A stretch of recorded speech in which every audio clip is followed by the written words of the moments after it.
It's so important to buy local now as the pandemic and restrictions continue. The Hazleton area has long been home to many family-owned restaurants and businesses. I work for one, for example. Now we get some colorful stories about that history and a bartender in our area during the time of Prohibition. Here's Janine Lassant with the Vice President of the Greater Hazleton Historical Society, Charles McElwee.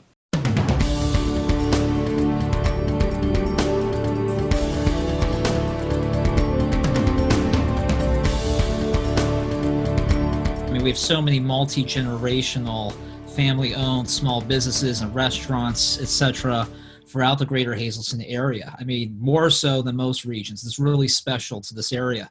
And of course, in light of all the restrictions and this lockdown period, it's crucial for everyone to support those businesses because, the Hazleton area, the residents of this area, they're the foundation, they're the base, the customer base.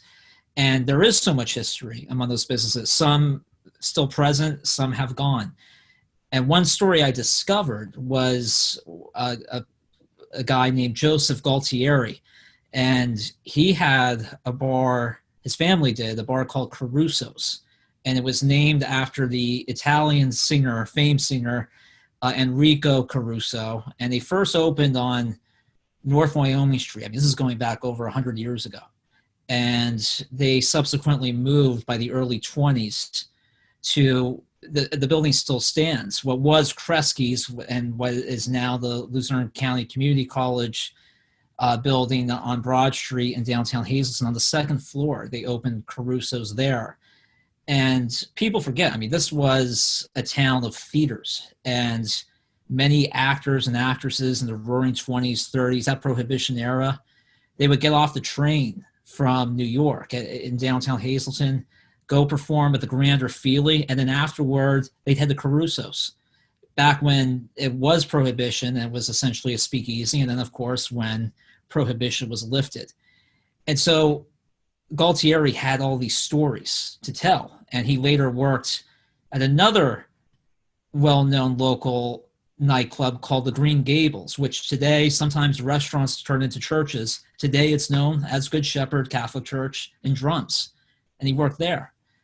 And by 1961, he came out with a book called The Master Mixologist, which was a collection of all the cocktails and stories he had really collected over the years as this well-known bartender and maker of drinks, not only in Hazleton, but in the Poconos or throughout northeastern Pennsylvania.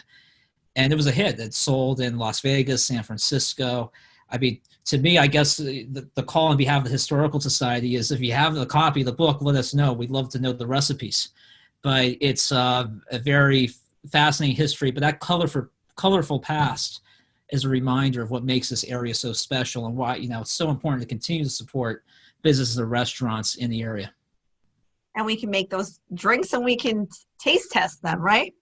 And we all use a drink right now. We can all use a couple drinks right now. Again, supporting these local businesses. First time in our lifetime that we are seeing a pandemic and living through it after these 9+ months with really hopefully an end in sight. What are your thoughts on that?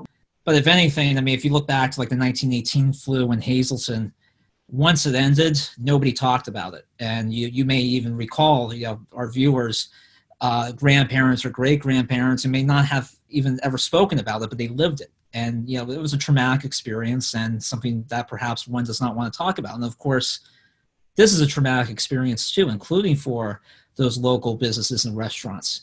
And, I hope this too shall pass quickly.